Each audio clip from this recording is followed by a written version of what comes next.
লোকসান হবে না, বরং লাভ হবে। এক নম্বর হচ্ছে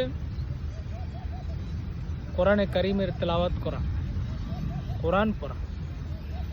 আর 2 নম্বর হচ্ছে নামাজ কায়েম করা, নামাজ পড়া।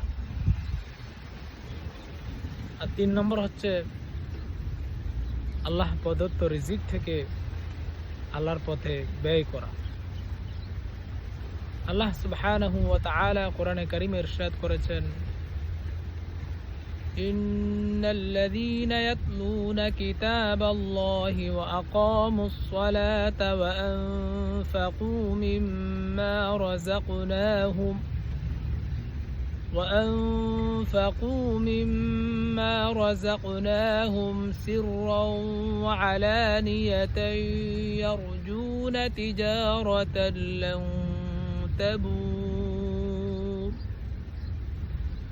ليوفيهم أجورهم ويزيدهم من فضله إنه غفور শাকুর।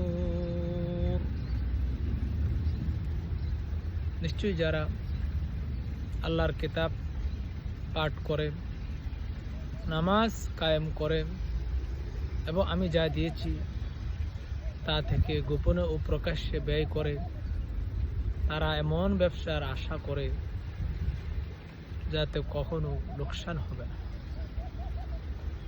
পরিণামে আল্লাহ তাআলা তাদের সওয়াব পুরোপুরি দান করবেন এবং নিজ অনুগ্রহে আরো বাড়িয়ে দিবেন। নিশ্চয়ই আল্লাহ তাআলা বড় ক্ষমাশীল ও গণগ্রাহী।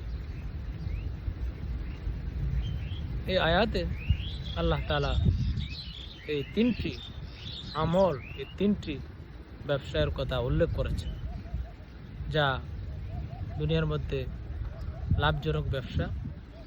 1 নম্বর হচ্ছে কোরআনের তেলাওয়াত, আর 2 নম্বর হচ্ছে নামাজ কায়েম করা, আর 3 নম্বর হচ্ছে আল্লাহ প্রদত্ত রিজিক থেকে আল্লাহর রাস্তায় ব্যয় করা।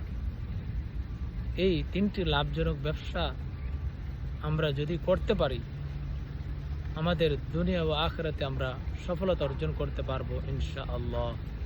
জাযাকুমুল্লাহ খাইর। আসসালামু আলাইকুম ওয়া রাহমাতুল্লাহি ওয়া বারাকাতুহু।